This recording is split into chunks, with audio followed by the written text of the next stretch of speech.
Reforms, again, very, very important. Fine. You must lay special emphasis on this particular unit, unit number 7, because this forms the backbone of your reforms. Whatever reforms we are seeing in today's India, so they are a culmination of whatever happened in the past, and that we will learn in the economic reforms unit. Next, we have FTP, foreign trade policy, the foreign investments and economic development. Now, foreign trade policy, as you know, it is like ever evolving kind of thing, and FTPs are mostly for 5 years. Okay, and the talks are there that we must reduce the time frame because the global economy is changing at a very fast pace, but still we are not sure that what will happen. For our examination, this is very important. FTP, foreign investment, your FDIs, your FPIs, FIIs, all these are very, very important, along with the economic development. Fine. The ultimate goal is to develop the economy. Fine. Be it the domestic economy or the regional economy, or for that matter, the global economy. International Economic Organization, this chapter is really important. Fine. I would give it 2-star, and it is almost having the same weightage when we compare it with the unit number 4, that is MSME. So unit number 4 and unit number 9 are the most important units when you talk about module A of IE and IFS. Next in line, we have climate change sustainable development goals, that is SDGs, and last unit is issues facing Indian economy. These two units are not that important. Fine. You will find various units with the varying, you can say, criteria, but my agenda today will be unit number 1, that is overview of the Indian economy.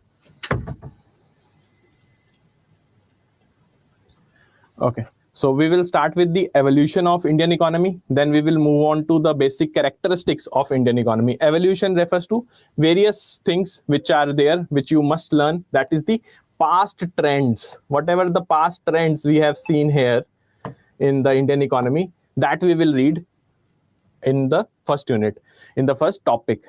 Then we'll move on to basic characteristics of Indian economy. Basic characteristics refers to what? That how the economy is behaving. Fine. And how you will know that the economy is behaving in a really good manner or not? One second.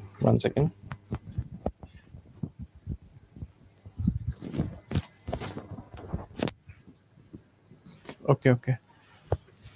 Fine. So, pardon me. That was slight technical glitch.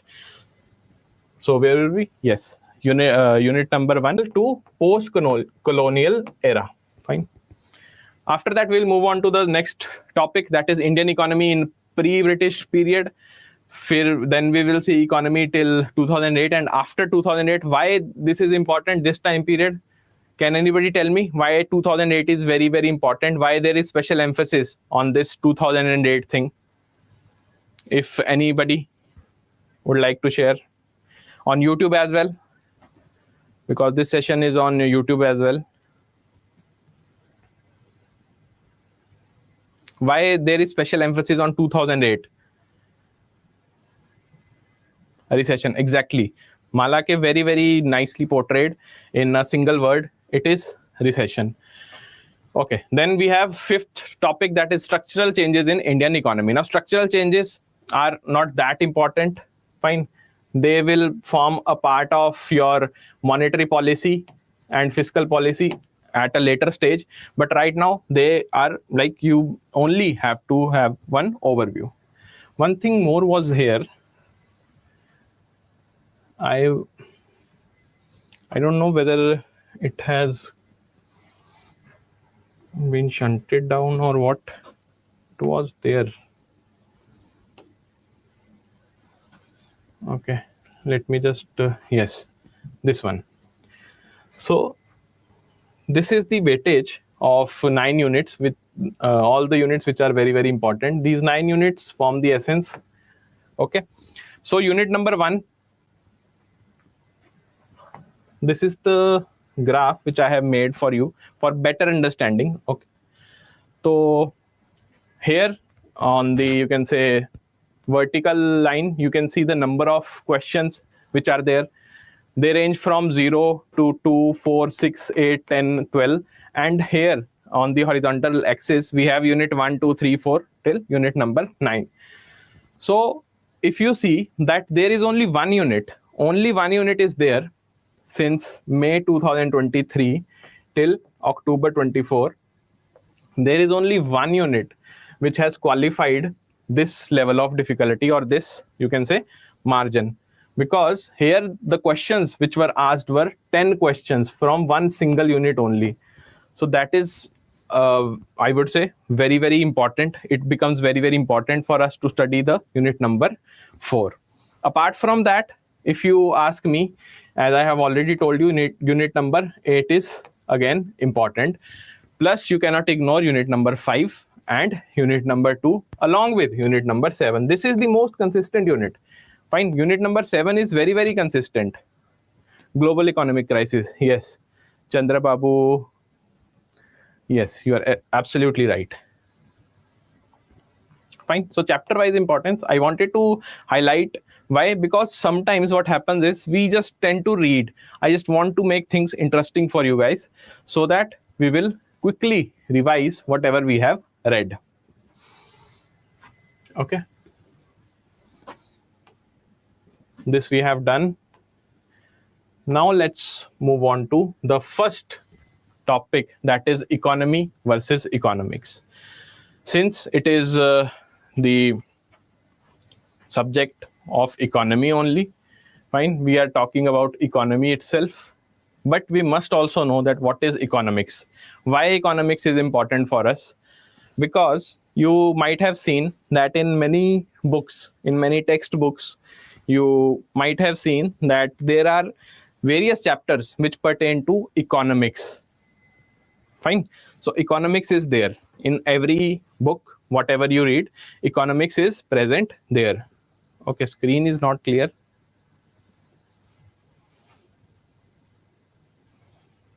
Okay. Just wait a second.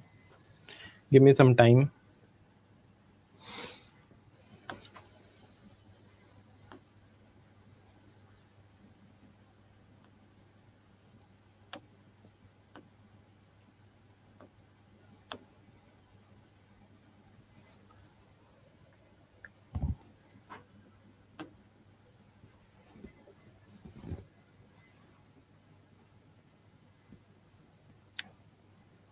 Not an issue.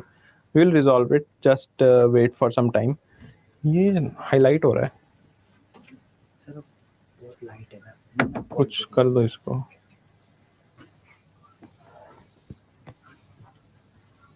In the meantime, if you want to share from which bank you guys are.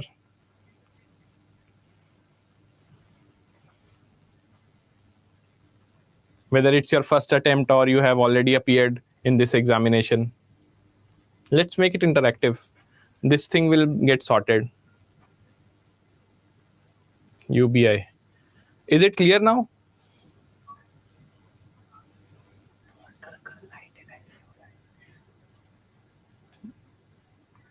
थोड़ा और कर दो.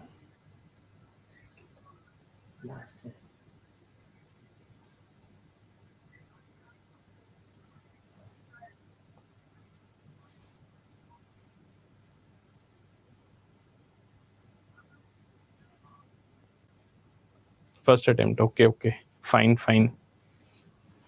Very good. Are there any aspiring bankers with us for DBF? Is it clear now? We have just zoomed it. आप इधर ही रहना अभी ना.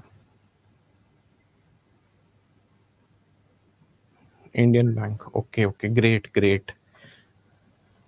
So I'm seeing that from all the banks. Fine. So let's resume the class. Economy versus economics. Why I want you to know this thing? Because understanding economic is very, very important. ultimately we will move on to economics only, that is micro and macro economics. Economy, whenever there is a topic of economy, what you must know is that we talk about one region or one country. Any activity which is fulfilling the criteria of production or distribution or consumption of goods, and all those activities are happening within one region or a country, then we will say that we are talking about one system that is known as economy. Okay, so the country or the region is of prime importance here when we take up the definition of economy. Economics, basically it is the study of whatever is happening here. Fine, as simple as that. You need not to mug up these definitions, but I want you to understand, because we are starting a fresh, you can say, subject of economy. One more thing I want to highlight is economy involves the practical application of economics. Whatever we are studying in theory of, let's say, microeconomics or macroeconomics, its practical implication will be studied here as economy. And as I have already told you, mostly the economics involve theories and principles. Fine. So when I talk about Indian economy, then I will be restricting my study to the region or the country, that is India. Fine. I hope that things are making sense now. Fine.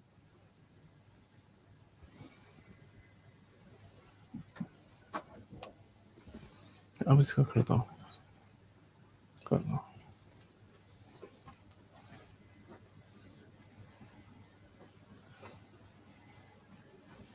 Okay, very well done, Rajesh Upadhyay ji. You have already cleared PPB and RBWM. Well done. One of the bulky subject, I would say, PPB, right? This time we will crack IE and IFS together.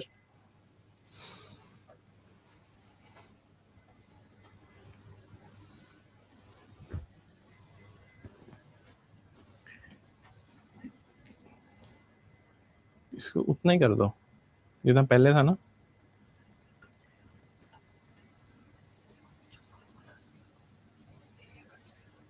नहीं नहीं, normal था जो, normal ही है. ठीक है, बस ठीक है. Okay, the screen is visible ना? Everybody can see the screen.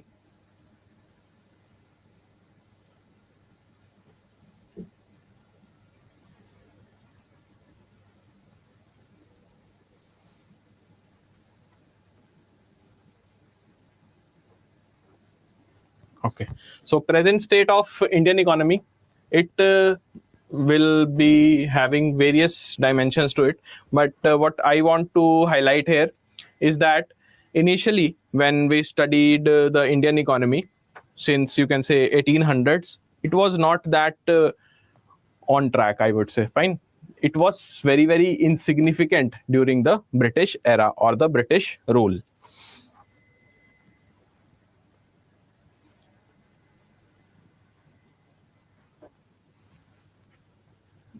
Zoom.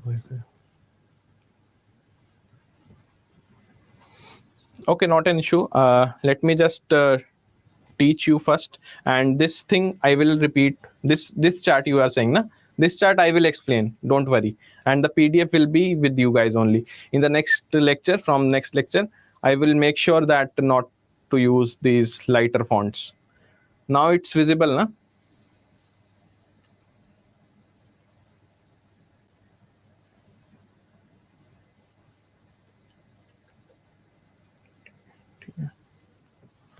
Okay.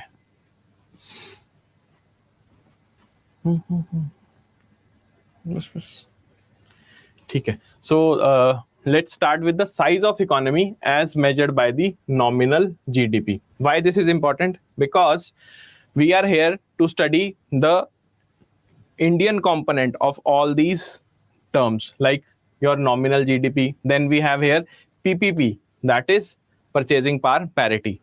So where does India stands in front of the global economy? That is the agenda of this particular topic. That what is the present state of Indian economy? As I have already told you that during British era, the economy was not that much viable. Why? Because the plunder which the Britishers made, it left us with very, very limited resources. And as you know, that the production of any resource, or for that matter, production of any resource by any country, is limited because of the resources itself. So while it was very insignificant during the British rule, the Indian economy is one of the fastest growing major economies in the world right now. Presently, if we see, so it is among the fastest growing economies. If we talk about the nominal GDP, in terms of nominal GDP, India ranks 5th. And when we talk about the purchasing power parity, that is the dollarization of the economy, it stands at the 3rd position after China and USA. So this data is very, very important. Crucial thing here is this number 4.06 in your nominal GDP, and 14.17 in case of PPP. That what is the number, what is the nominal GDP of India in terms of US trillion dollar. Fine. So these 2 data points you must remember. Rest you can have a glance, because if we talk about USA and China, they are double digit economy in case of your GDP. But when it comes to PPP, then India is also double digit economy. Fine. In terms of nominal GDP, India ranks 5th, and in terms of PPP, we are 3rd after China and USA. Okay. I hope this is clear to everybody. The last slide is clear now. Any question which you have, just pour it in. I'll answer it. Because today is the first lecture, so technical glitches will be there. Apart from that, I just want you to interact as much as possible. Clear. Okay, fine.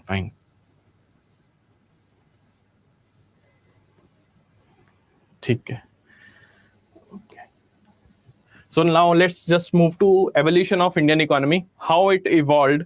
We will start with 1 AD, fine, and then we will move on to 1000 AD, 1600 AD. These are the years. Okay, these are the years. Corresponding to these years, what was the GDP that time? Then per capita GDP, what was the number? And what was the population of India? Because population matters a lot when we talk about GDP. Gross domestic product, if you know certain basics, then domestic production is directly related to the population or the working population per se. So changes in the contribution of India in global GDP, this is important. One database you will read everywhere you will read this database, that is Angus Madison database. This is important. Why? Because right now we have various international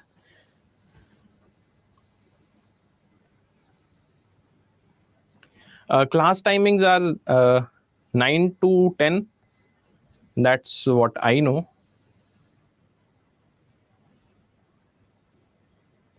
Fourth countries for nominal GDP. Nominal GDP, first one is US, then China, then Japan, then Germany. Then we have India. For your PPP, we have China, US, then India.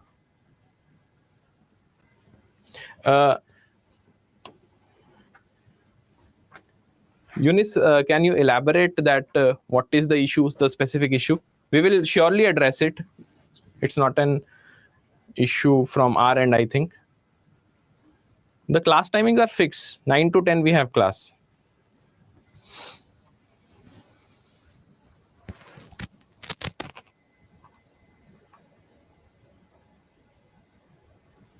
Okay. See, frankly speaking, I'm not aware of this thing, but I will definitely raise this with the team. Don't worry. If you are facing any kind of difficulty, we are just a call away. Otherwise, daily session will be happening.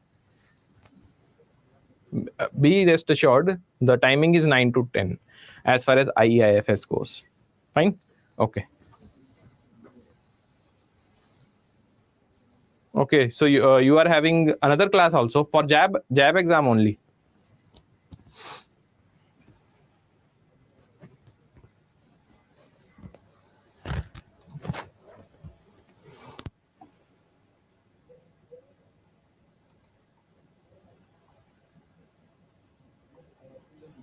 Okay, okay. Point noted. Ram Shankar VARG, we have noted that point.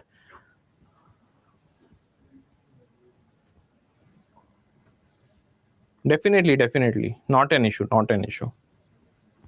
PPB. Okay, okay. So we will discuss this. We will discuss this. But right now, let's just focus on the evolution of Indian economy. Fine.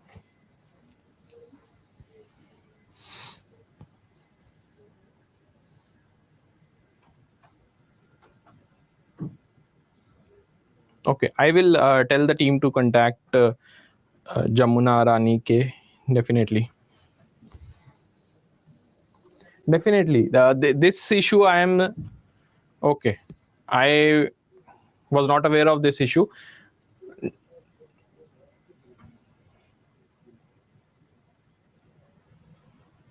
Yes, yes. WhatsApp and Telegram we will do. We will do it. See, these are minor things, but ultimately it has bigger impact. So I totally understand and sympathize with all of you. So these things won't happen again. Okay, the class thing, whatever the issue you are facing. Fine. So let's begin. Chalo. So basically, we were in the evolution of Indian economy. Here, you will see that India's national income, per capita income, and population since 180 has been analyzed. Why this chart is important? Because for the simplest reason, you must know that from 180 till 1000 AD, what was the change in the GDP? After that, from 1000 AD till 1600 AD, what was the change? Now, you don't need to remember the data. Mark my words, you don't need to remember the data. All you need to know is the trend, whether the GDP has increased or decreased. That is the only thing which you must remember from this particular table. Fine. Yes, yes. Okay, so the changes in contribution of India in global trade, it happened in two phases, we would say. One was from 180 till 1000 AD and post 1600 AD. From here, the foreign traders started to come in India. I hope you know this thing. Although it's a historical event, but it impacts the economy as well. So the changes in contribution of India in global trade since 1600 is very important. Why? Because India accounted for 33% of the global trade in 1600. Fine, 33% was the Indian share in with respect to the global trade. But after that, it all fell down to only 3%. Fine, only 3% was left in 1947 because of the British plunder which we saw in India. Similarly, on the similar lines, various countries saw the decline in the economy, but we will be sticking to India only. And also the global GDP share of India was 23% in 1600 AD, which fell down to 3% only in 1947. These things which I have mentioned here, and I am reading it out for you, these are very, very important. Questions might come from this only. Fine. So no need to read the book. You just focus on the lectures. Now, in the continuation of evolution only, the Indian economy during British rule was marked by two characteristics. One was stagnation. There was stagnation, not per se the downfall, not, you can say, the upward trend was seen in the Indian economy. It was more or less stagnant. Why? Because production was limited. Fine. Even if the Britishers were producing the goods in India, they were selling where? They were selling abroad only. Fine. The market was abroad. They were just using the India as their, you can say, land for the production, but the selling or the trading was happening beyond the boundaries of India.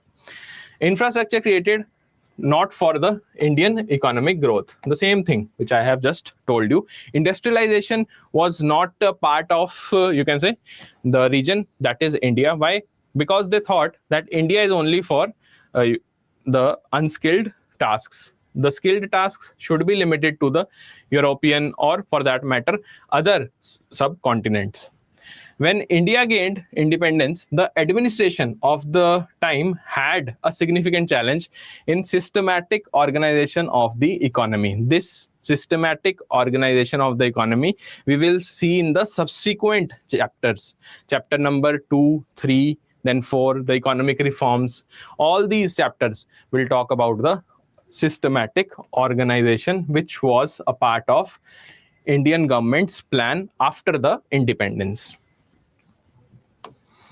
Next, some basic characteristics of Indian economy, that on the global level, where does Indian economy falls? One, we have seen the nominal GDP. Then we have seen PPP, purchasing power parity. I hope PPP is clear with everybody, na? What is PPP? GDP, though we will see. GDP we will see in the subsequent lectures only, that what is GDP. In short, I can tell you that GDP is nothing but gross domestic product. All the production which is happening domestically within the country, fine, that is known as GDP. As simple as that. For this particular lecture, you need to know only this thing. Now, the basic characteristics are defined by various agencies. World Bank has classified the economies considering the per capita income. This is the benchmark. According to World Bank, this is the benchmark to classify various economies. 4 categories are there as defined by World Bank. They are low income, low middle income, upper middle income, and high income countries. Low income means the countries which are having income of $1145 or less. $1145 US dollar or less. Fine. So these terms, these you can say numbers are very important. You must remember these numbers: 1145. Then 1146 to 4515. That is again important, because here is the countries like India. Then we have some other small developed countries as well, and other developing countries as well. All of them are lying here. Lower middle income. Fine. Then we have upper middle income, 4516 till $14,005. High income, all the developed countries lie here, that is more than 14,005. So this criteria is very important. You must note it down. If you are making notes, then this is the point which you must have. Actually, the lighting system I think is not proper. Something is there.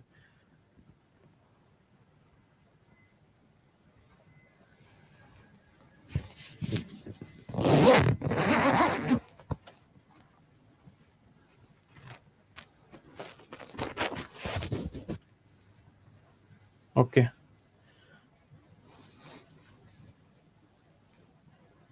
Fine. You can do one thing, that just note it down: 1145, then 4515, then 14005. That is it. 3 numbers you need to remember. 1145 or less is low income. 11462 to 4515 is lower middle income. Yes, that's the spirit, Mr. Rajesh. That's the spirit. I don't know that what is the issue, because we have done every permutation and combination after you guys have told me. But still, if it is going blur, then there is some inherent issue. I think so. Lightning issue is there. If you can manage in this class, we will just quickly, finish off this lecture, because this is just a foundation lecture, and I want you to participate in the subsequent questions which I have come up with for you guys. So Indian economy falls under the category of lower middle income economy, that is 1146 till $4515. Countries that have per capita income or PCI between 996 and 3895 fall in this particular classification. Now this particular classification of 996 till 3895, that is this one, lower middle income group, this is mentioned in your book. Okay, that is why I have mentioned it here. But the latest one pertains to this number only. So my advice would be, if in the exam this particular option is given, to you, then you must mark this. Otherwise, if the number is between this 9962 3895, then you can use this data also. Fine. IIBF book has mentioned this, but updated one, the latest one is the 1146 till 4515. So the PCI, according to per capita income, you can say it was 1891 for India in 2019, and for 2022 it is 2393. Now this chapter is data heavy. Okay, all the data which I am highlighting here, you must remember them. Yes, you will get the PDF.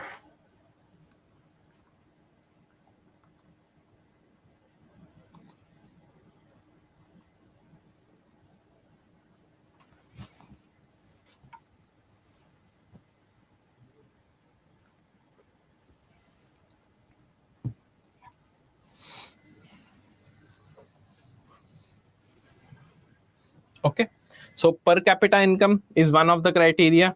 We have seen the GDP, the nominal GDP, along with that PPP. Fine. So the reasons are not that important for you, like I have mentioned it, but this point you can skip also, that Indian economy in terms of the PCI ranks very low because of various reasons, like the high level of poverty, unemployment, illiteracy. These are not that relevant for our exam, so we can just quickly skip that. Now we move on to one of the important table, that is the sector of economy, specifically Indian economy. Sectoral variation is seen in Indian economy, and in all the economies, I would say. In the global economy, we can see like USA has a different type of economy, that is the service sector is prominent. In India, we are having a double whammy, where you have more, or you can say the most of the population is involved in agriculture, and the GDP numbers don't speak well for that. Fine. So for our class, we will stick to the basics, that is the sectoral variation, agri, manufacturing and services sector, the primary, secondary and tertiary sectors.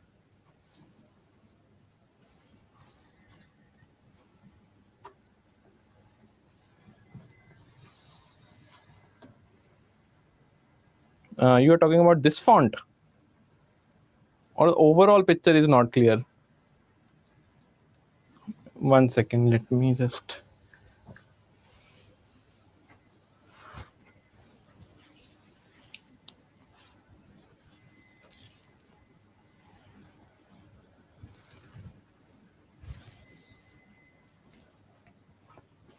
Okay. Let me just switch these. Overall, ठीक है. Then तो it's a point of concern. Just wait for a moment.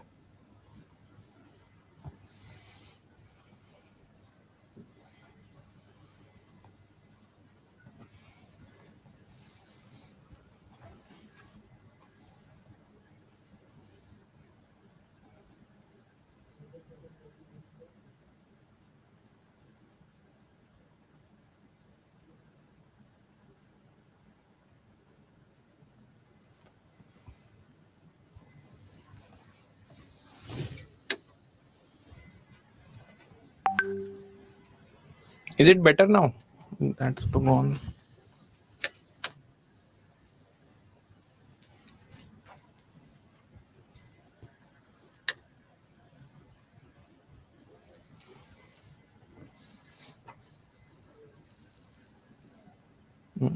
ऐसे तो नहीं.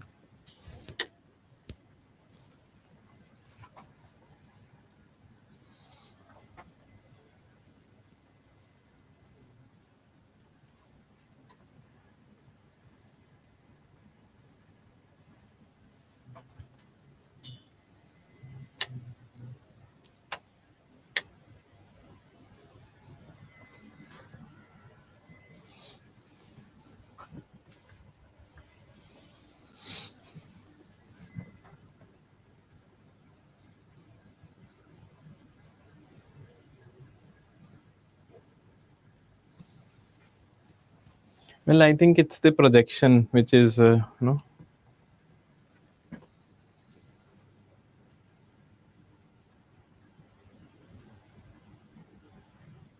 Yes, yes, it's typed only.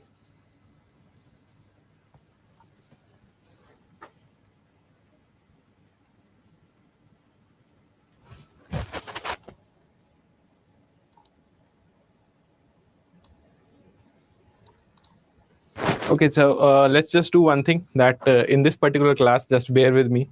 From next class, I will make sure that no such thing will happen. Okay, be it the lightning or it's not. I think 1 second, 1 second.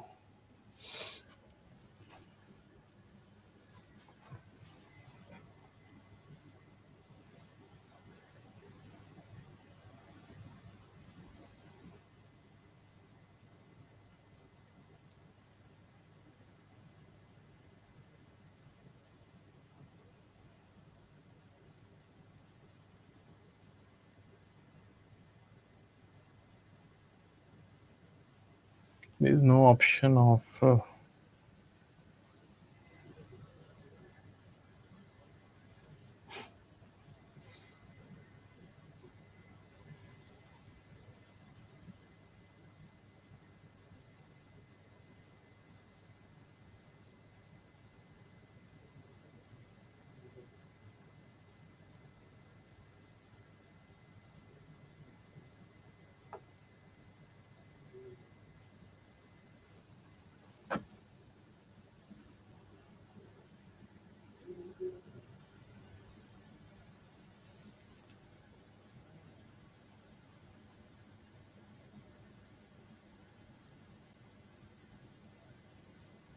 No, no, it's not a scanned one.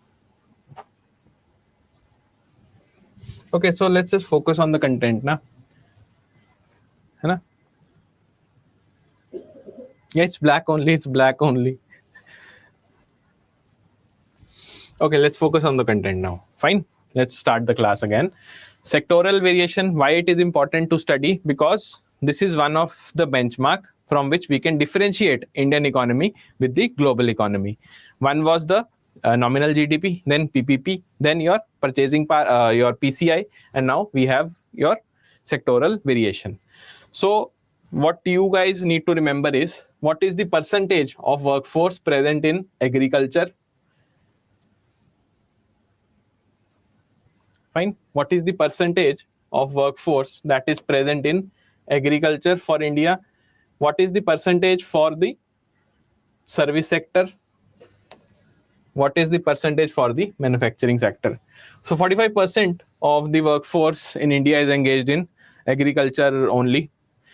11.4% of the workforce in India is focused on the manufacturing only.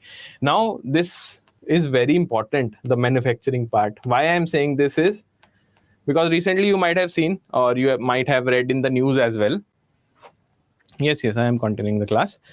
You might have read in the news that RBI has you can say downgraded the GDP with which India will rise, and also the NSO has you can say NSO has also downgraded, or you can say it has put a downshift on the GDP numbers. Why it has happened? One of the prominent reason is the manufacturing sector. Fine. So that these things we will be taking up in subsequent lectures, but right now just focus on the percentage. Services is 28.9%. This sector is growing and has the potential to grow multifold, but right now the focus is solely on the agriculture, because our economy is more or less agrarian economy. Okay, so present scenario is, as of the latest data, approximately 48% of the workers are engaged in the self-employment sector, which also generates nearly 44% of the salaries. The distribution is as follow. So self-employed refers to all those activities where you are taking the salary on your name. Fine. You are not working for anybody else, but you are working for yourself only. That is, agriculture is one of the sector. Now, self-employment refers to various sectors. We have self-employed professionals as well in today's world, but primarily for the sectoral economy, for sectoral Indian economy, we refer to the agriculture sector only. Fine. Next, now let's check whatever we have read, whether we have understood or not. Despite of the fact that there were so much technical glitch in this class, I was not expecting it, but that's how you learn. Fine. So let's check the progress. As per the World Bank classification, Indian economy is dash economy. B, lower middle income. Definitely. Well done. I would say, despite of all the glitches, you guys are pretty much alert. Okay, option B is the right answer. Next question. Now, let me tell you one thing. This will be the pattern of our class. Fine. We will not be just sticking to the theories, and we will be limiting the theory part and focusing more on the conceptual part via questions. Okay. So, India and China. Right. Absolutely right. This is India and China. Why I have included this question? Because per se, I have not classified, or I have not taken up this in theory. But why I have included this question? See, in your IE&IFS exam, there are multiple questions which you will have to. Yes, it is B. Well done, everybody. Rajesh, Upadhyay, Ranjita. Okay, my bad. Yeah, so what I was trying to say is that IE&IFS has certain questions where Mahi. Okay. So IE&IFS, in the examination of IE&IFS, you will find certain amount of questions wherein you won't be having any knowledge. You won't be knowing that it is whether it is right or wrong. But on the basis of your intellect or the general knowledge or general awareness, you have to find whether the option is correct or not. We have not studied that India and China form the part of 50.5% of global GDP. Still, you were able to answer. Why? Because these are the most populous countries in the world. Indirect correlation you must make. Fine.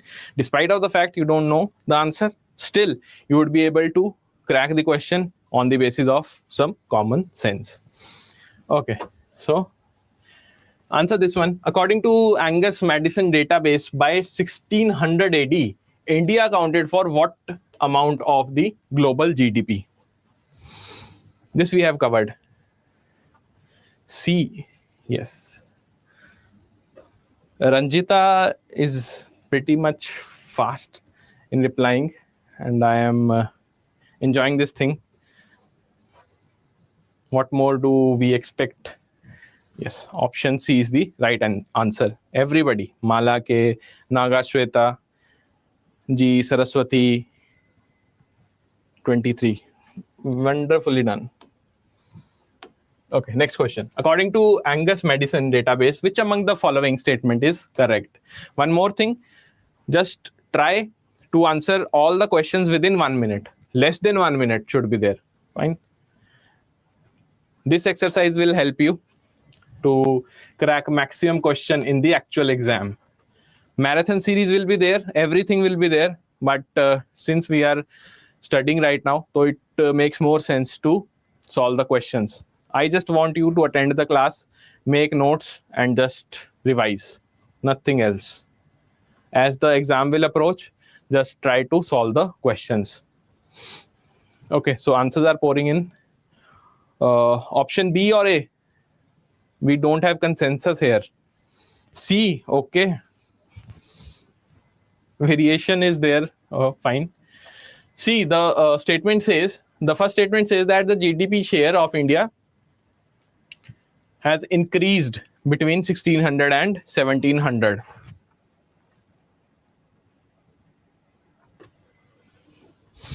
So this statement says that it has increased. It increased between 1600 and 1700. Then the share of China and India in global GDP has decreased.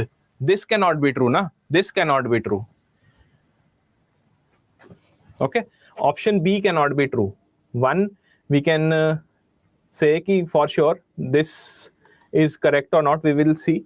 But B, for sure, we can say it is not correct, because global GDP is directly proportional to the population, the production which we are talking about. Na? So China and India are the leaders till date. Fine. The GDP share of India in global GDP has decreased between 1600 to 1700 AD. The table which I have shown you, where we started from 1 AD and we went till 1948. In the whole table, I have mentioned one thing only, that it has increased only. Fine. All the global, the GDP numbers have increased. Fine. Last statement says the GDP share of India in the global GDP has risen to 34.4% by 1700 AD. Now, this statement is also wrong, but you cannot eliminate. So, you will find certain questions where you cannot eliminate. That is, you have to have concrete knowledge, but at the same time, certain questions can be solved using the common sense also. Here, if you know the answer, then the answer is option A only. Fine. D is wrong statement here. But if you are having any doubts, then option D might have been your answer. Which subject? Manish Singh, Meena. Can you please elaborate the question? Okay, option A is the right answer. Next, Indian economy is ranked dash in the world in terms of GDP, purchasing power parity, PPP. What is the rank of India in PPP?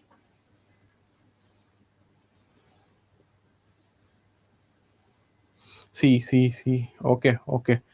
3. Yes, absolutely right. Fast. Very well done. Everybody is doing it very, very quickly. That's how you must answer. Next question. Which among the following is not a characteristic of the Indian economy? Not. Okay. Always see this not. Okay. So, answers are there.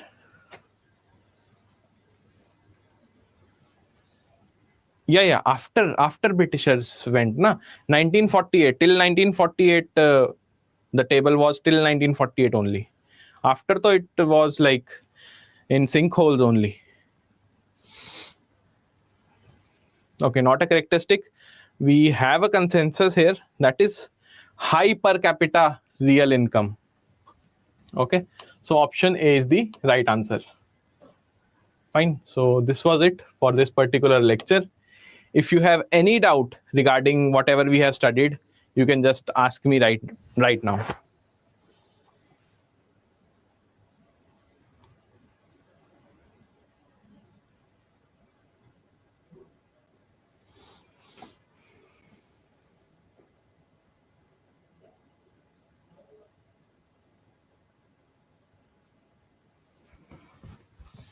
Yes. Rapid population growth was there. Absolutely right. Please clarify all the options. These options you are talking about, this question. So high per capita real income is not there. Na? We have low per capita income. Rapid population growth is there. That goes without saying. India is the most populous country right now. High rate of unemployment is also there. Fine, not comparatively, but in absolute number, we have high rate of unemployment. Excessive reliance on the primary sector, the agricultural sector, which I was talking about.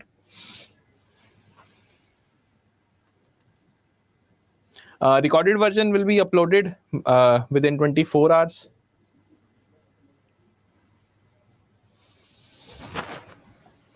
GDP was increasing.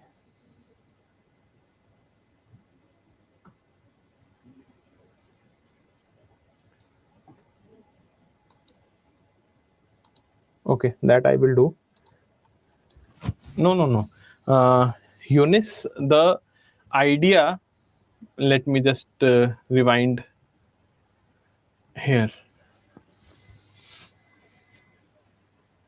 We are talking about this GDP, na?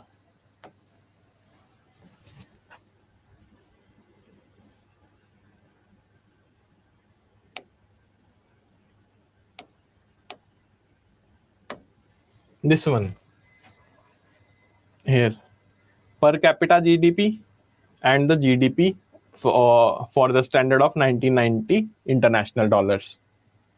You will see that there is a consistency maintained between 180 till 1000 AD. And after that, from 1600, when you go to 1820, you will see a certain decrease, but it is not a decrease of, you can say, a stretched decrease, or you cannot say that it was for a longer period of time. It recovered again in 1913. See, 673 is there. After that, it again decreased. So the option which I was talking about, it was telling us that there was a consistent decrease. Okay. Yes, yes. Consistent decrease was not there.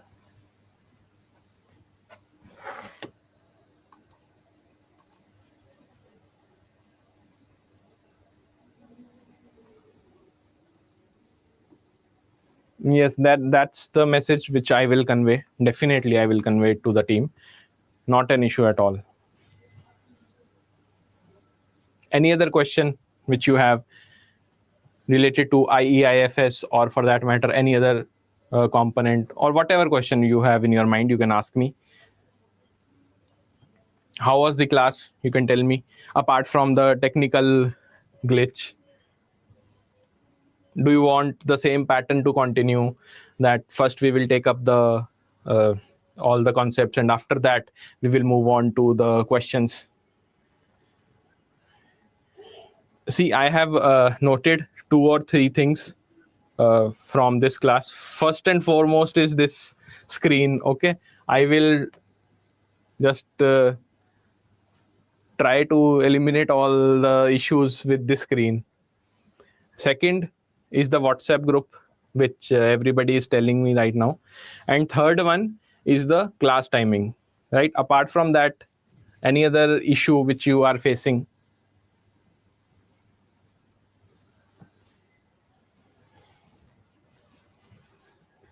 Yeah, class timing.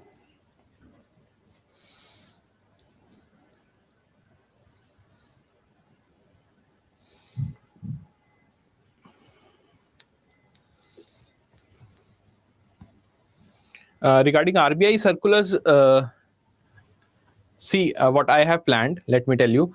Whenever there is a circular related to this particular component, IE&IFS, I will cover it with the topic itself. Fine.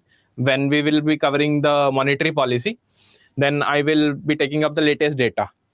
When we will be covering the banking regulation topic, then we will cover the latest regulation, the bill which is there in Parliament right now.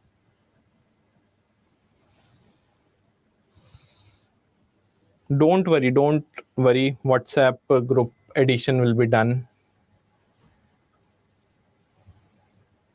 5-year plans.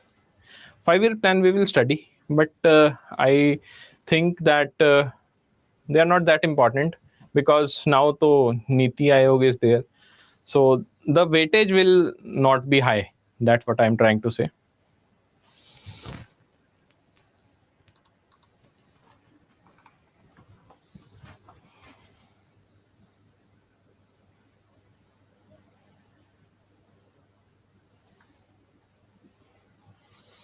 Okay, let me just note down the issues. That is important.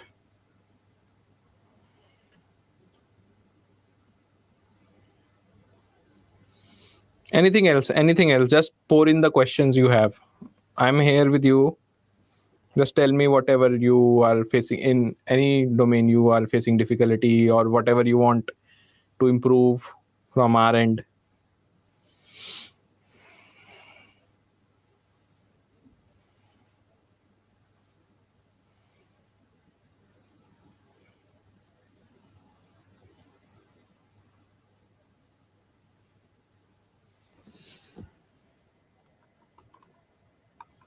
Not an issue, not an issue. Mahaswin, it will not be an issue when we will study. Okay. We will be studying in a very crisp manner the 5-year plan. You will enjoy it. You will be able to solve the questions also. Not only enjoy the class, but you will be able to solve all the questions which are there. Notification of live class in WhatsApp. Okay. Got it. So basically reminder is missing, na?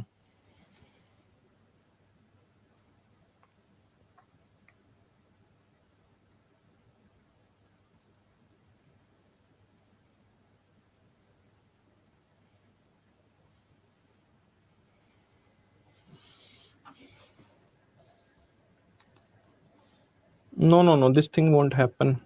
Don't worry.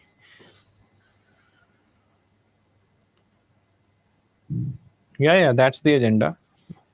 I think we always inform, we try to inform, but again, we will streamline the process.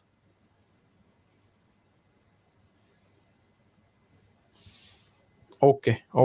Schedule, we will cross check it. Don't worry. Because ultimately, you also have limited time, na? So I fully understand your concern. Don't worry at all.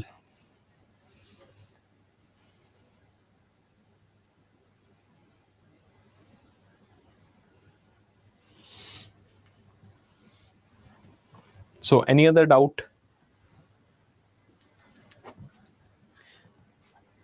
One thing I would suggest or reiterate that do make notes.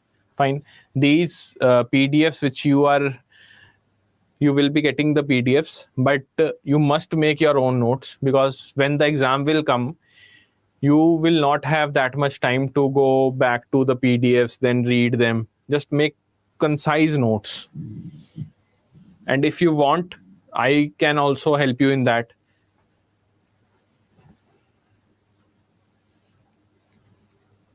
GNG, Nagasweta, if you can elaborate what is GNG you are telling, na?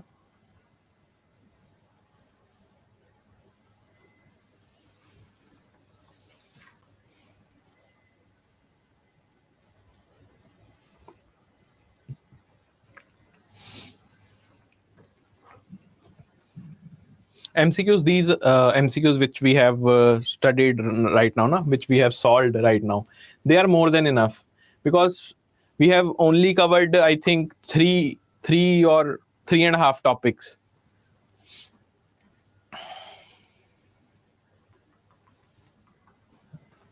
These MCQs are enough, but if you want to practice more, then I will include more MCQs in the next class. Right. So do you want more MCQs, or you want more concepts to be discussed? Should we limit the discussion of concepts and focus more on the questions? What do you want? More MCQs, na? Yes. Ultimately, we have to solve MCQs. Okay. Study plan is different.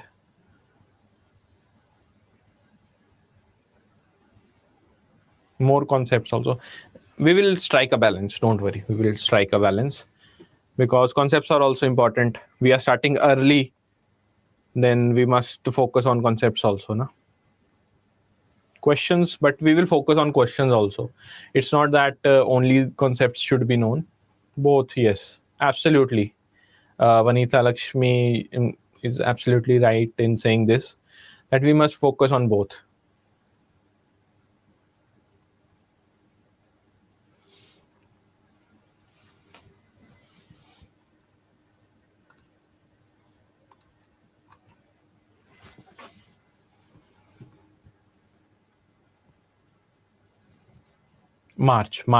In March. We will try to cover it as soon as possible, but we should not, just...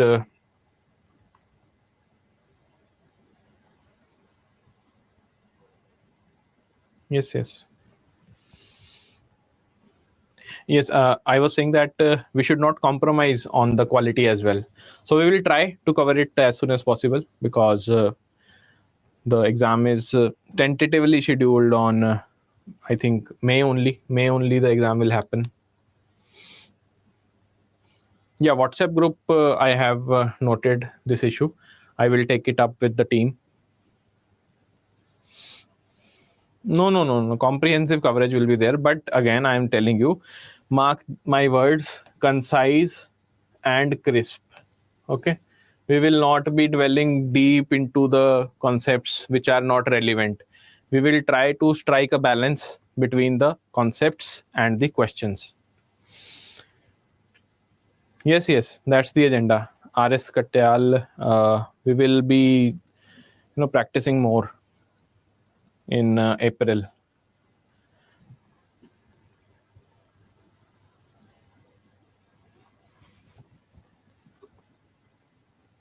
It will be fully covered.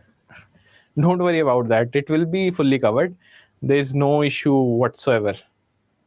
You won't face any difficulty because right now we are just beginning the sessions.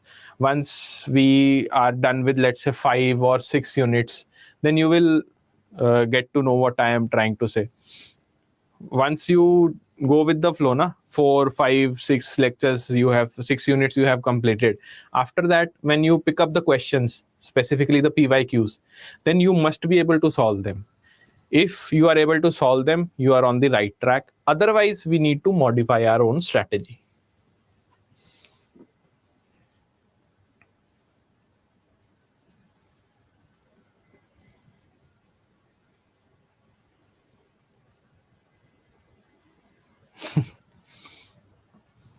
Yes, thanks a lot.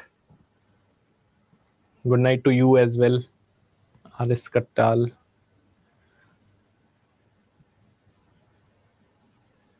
No, I will be teaching you module A and B. So have you guys enjoyed this class apart from, again, the technical glitch? Or do you need some modification from my part, my teaching style?